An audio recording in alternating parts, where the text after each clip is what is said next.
Hello, in this video I'm going to show you how I took apart an old TV. The main things I was looking for are the electronic components of the PCB on the TV. I desoldered the components to use them in some later projects. The cathode tube of the TV can hold a dangerous charge, therefore before I proceeded to anything else I had to make sure it is discharged. Note that I was using a screwdriver with a plastic handle, and plastic does not conduct electricity. One end of the wire goes to ground, the other end must be inserted under the rubber cover as shown in the video. As you can see, this cathode tube did not contain any charge. If it would, I would have seen an electric arc between the screwdriver and the tube, and there would be a loud snap.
I also unscrewed the loudspeakers.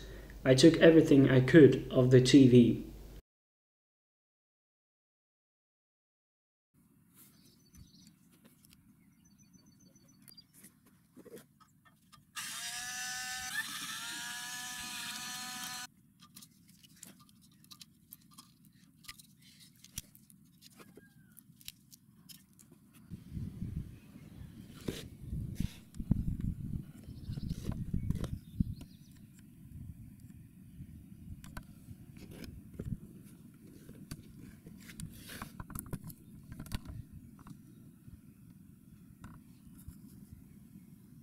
Before I started desoldering the components, I needed to clean the PCB from the dust that has accumulated on it.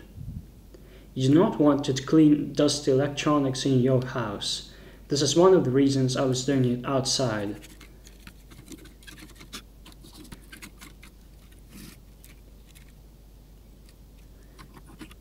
Then I detached all the wires I could, so that nothing would be in my way when desoldering components. I also unscrewed the MOSFETs and some ICs from the heat sinks.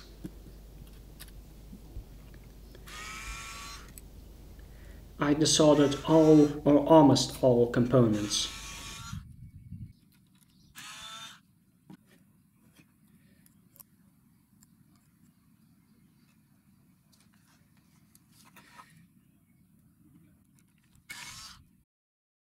If I see that the solder has melted, I wait for about 1 second to make sure that all solder is in liquid state and then apply the solder pump. All of that happens within seconds, depending on the size of the solder joint. To be effective, the solder pump must be very close to the solder joint. Note that I'm wearing gloves when soldering, and I'm doing it outside to minimize the contact with lead, which is toxic, and not to breathe in the fumes that come from the solder. With components that have more than 2 pins, I remove the solder from all pins and pull out carefully the component.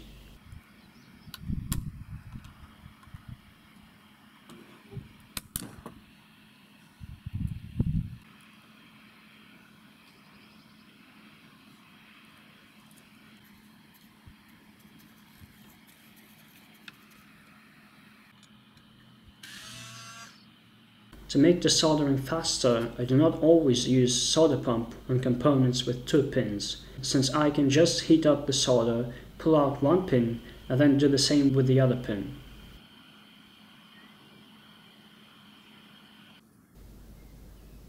If the component is very heat sensitive, like an IC, It is not recommended to hold soldering iron for very long at any pin of the component, since it might get damaged.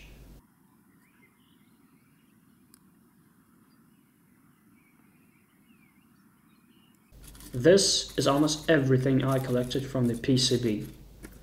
There are quite a lot of transistors, diodes, resistors, including variable resistors, some heatsinks, inductors, quartz oscillators, switches, ICs, forks and ports for cables, cables themselves, and other things I do not know names of.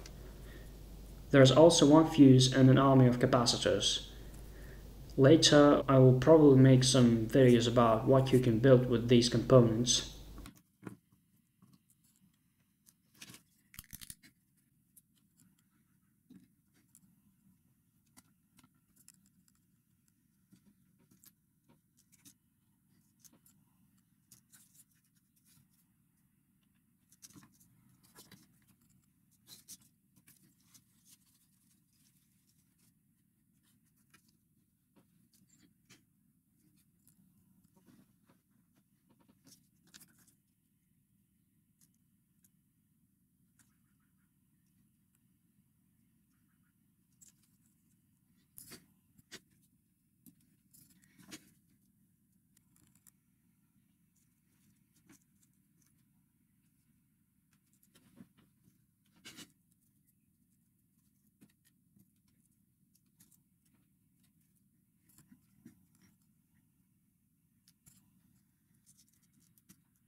Thanks, like, share, subscribe.